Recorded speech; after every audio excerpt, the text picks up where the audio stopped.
Well, it's the 1st of March today, and it's about 12 o'clock, and we are leaving. And it's snowing. And it's snowing. I forget what this town's called. What's it called? Iași. So it's in Romania. It's the city near the border of Romania, and we had two choices where to go. I mean, we can drive anywhere, but we were thinking about Bucharest or when I was working in travel agency, I sent a lot of people to Brașov. It's like Brașov. It's a resort for the skiing and also like a small town. So we think that it will be cheaper to stay there because it's not capital, and maybe we will see something interesting also because the castle of the Dracula is there, and we think that we want to visit this as well. Okay. It's about 6 hours drive, hopefully with no borders and no traffic. No traffic. Yeah, so we're gonna show you everything later. Всё интересно по сторонам. Красиво. Ой, смотрите, что за дерево? Вот это вот дом дорогой. Вот это вот дом дорогой. Stopped at the gas station because here in Europe you need to have a special insurance and vignette. So we got vignette here, but for some reason this one doesn't sell insurance. And as you can see, it looks very different. Remember when we came to the gas station together in Odessa, it was all alcohol and stuff, and here is more proper. So getting some coffee, 4.5 hours more to go, and we're gonna get to another city. I love traffics. We're in the traffic. It's 1:34, and I don't know, seems like the cars staying from the both sides. Maybe there's a train coming, or yeah, it's a train station, so train rails. I don't know, but here this guy is saying, "Call me, baby." I don't know. Can I see what the other options are? You guys, we're getting silly, but this is how it looks like. And Romania, for you to know, this is it is the country that is part of European Union, but it is the poorest country in European Union. And but they join, and we didn't have chance to talk to anybody or anything like that to find out like how do they enjoy living here or what they think of the country. But so far it's all look like that, and it's pretty cold. I don't know, maybe if it will be green it will be more positive, but at the moment the whole country that we pass look exactly the same. And here it is.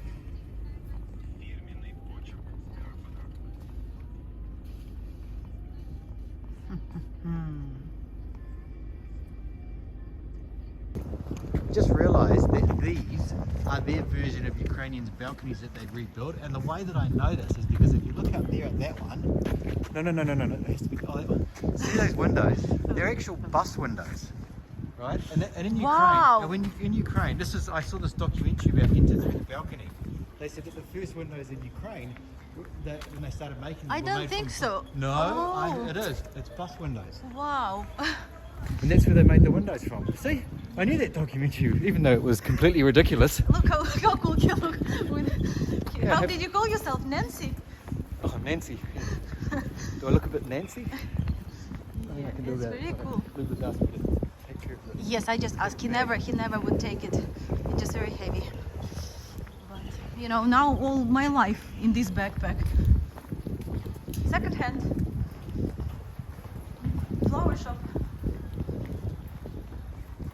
Interesting. It's kind of like Central Street, and at the same time it is residential area. Pretty unusual, right? And it's kind of tidy around here. But Yeah. when you look up, I don't know, but then you go up these stairs and it becomes old and kind of yeah, plain. yeah. This is like looks new, but on the top it looks not new. Okay, my hands are cold. We find here American bar, but we're really craving for soup. I don't know if we can find it here, but we will try. This is called AD Diner. Don't stop eating. Donut. I like donut. Oh, everything looks so closed here, but I hope we will find one. It's crazy. We came here to have lunch, and like they're just showing this news because we're driving, and it's not really that we can watch stuff. We can read what's happening, and this is just ridiculous what they show. And my friend, like, she called me. She was really worried, and she while while we talk, like she said, I can't talk, like there's a air alert. And then they show like Odessa with the tank near the ours Potemkin steps. Just horrible. I want it to be over. We just had lunch in a city called Roman. We were going to do a little video for you there, but then this restaurant has a huge screen. And all these days we just read the news, at least me. I was reading, but I have some videos, but there it was just horrible. And my friend called me, and at the same time she said that she can hear, how you call it, air raids, Sirens. what? Sirens, and it was pretty scary because we were talking and she really wanted to leave, but she doesn't want to leave her husband, and they just closing the borders completely for the guys. And they saw that we were very upset, and like they understood that we're from Ukraine, and what they did when we asked for the bill, they didn't charge. Yeah, it was very nice of them to do that. So, and then they gave some chocolates and things as well to go. Yeah, and they also give, I don't know, I put it somewhere. Here she came to me and she gave this because today is the first day of spring. She said for the good memory of this spring. Oh, definitely, I'm not gonna be forgetting. So we still have 3 hours to get to this other city. The weather is very cold. The mood is very bad. The rest is fine. Any thoughts, Striker? Not anything. Did I describe it well enough? Yes, not anything deep and meaningful right now. But we keep going, and we, hope that everybody is okay back in Ukraine. Yeah. Just wanted to say that today is 1st of March and it is 4:59, and it means that we left our home 99 hours and 59 minutes ago. And we are looking for our very much hopefully temporary home somewhere in Europe. We have no idea yet where it's gonna be. Trying to stay positive. Here is a lot of churches. A lot of churches. Even the map that we've got at the hotel before, it was showing mostly cathedrals, churches, monasteries. Я сказала.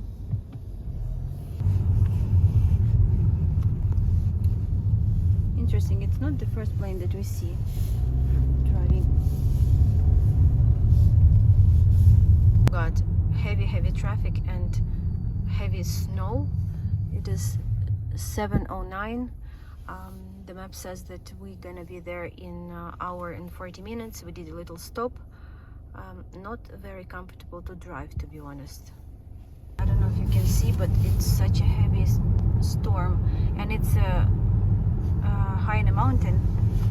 It's another little obstacle. Just how you call this road when it goes like this in the mountains? Windy. Like curvy. No, not curvy. Curvy is how you describe a woman. Okay, how you describe the road? Windy. Windy. Okay. That is uncomfortable. Very. This road. That is absolutely crazy. And it's like this, I don't know how many miles. I think 25 kilometers. We were driving to the south. And look what happened.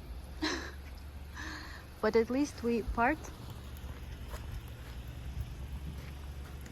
And we're trying now to find our Airbnb. Very pretty.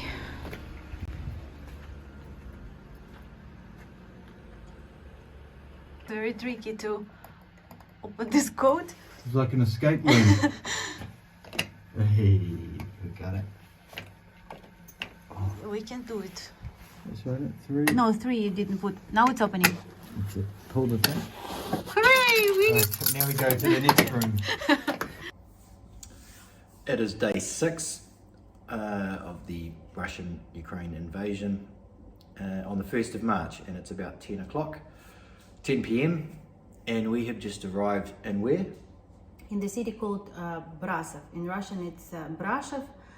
It's in Romania, and we choose the city over the Bucharest, that is the capital, because it's cheaper and it's smaller, it's less traffic, less people, because at the moment, even last night, like I woke up, somebody dropped something and I was like jump out of bed. So we just don't really want to see a lot of people after everything that we have to go through, and we will just spend some time here. It just like, unfortunately, we thought at least it will be a little bit warmer because we don't have enough like warm clothes, because this city is in south. But it was very, very snowy. We were driving like pretty dangerous road today, and for the next couple of days it's like more and more snow coming, so maybe it's not even safe to drive somewhere else. Yeah, so we're just going to chill out here because everything is just so much up in the air. You know, like you read, I'm trying to avoid the news that shows like the explosions and the things being blown up and stuff like that, because that's kind of shocking, and just trying to sort of figure out other stuff like things with like negotiations or even some of the sanction stuff or whatever, which is even that, I don't know what information you're going to get from any of that stuff, but I guess you're kind of looking for little crumbs which you can hold on to where you think that, you know, something is happening, it's going to come to some end at some point soon, but we hope. You know, I got a message today from my friend. She lives in Kharkov, and you probably have seen all the news today about Kharkov. We went to the restaurant today, and there was like a big screen. I think I talked about this earlier in this video, but it was so sad to see all of this like really happening. And then I messaged her, and you know, it was like, she said, my father was able to buy some food in a grocery. So they opened the grocery, and like she was just literally happy that, you know, he was able to go to the grocery and get some food.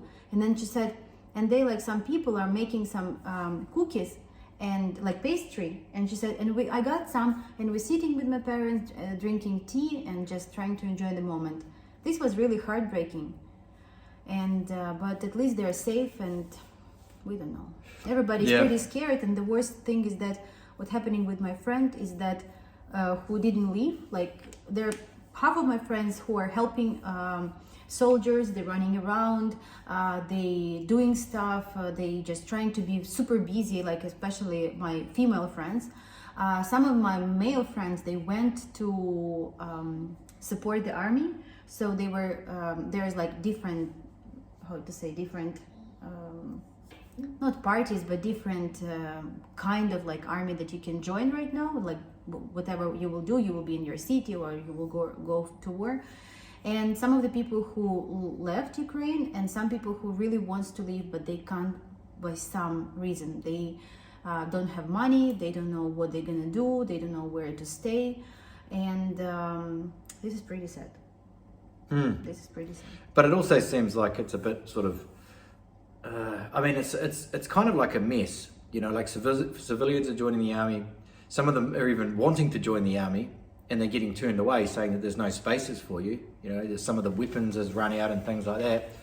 But nobody really knows, isn't it? It's like such a mess. It's like such everything a mess. isn't there. Even like we left Moldova because we just there's some like gossips for now. I think that well, it's news. It's on the news now. Like we now heard, I call it gossips. Well, we heard some through someone who knew someone said it, which, you know, who knows the what next it is. will be Moldova, because the next it's will be Moldova, and it's like it's horrible because they're helping so many people, they're giving such a support. But our friends today, there's like 2 ladies and 2 little kids, they came to the border, and there was like just not enough room. Like there's like the Chisinau, the Moldova, they don't have place to accommodate people anymore. They really want to, but I called a friend with whom we were passing the border, one of them, and he said that he was just like willing to help. He found an apartment, and now it's about 20 people in this apartment. He said, I really need to go because I can't even, but use the restroom because there are so many people. And this is really Fuck off. Yeah. So I guess it's like everyone else, every day at a time, you know, every day by day. You just sort of check the news and see what happens. So yeah, we really don't know what we're going to do or where we're going to go or anything like that. But, you know, our hearts go out to the people that are there, you know. Indeed. So that's all kind of for now. See you tomorrow. See you later.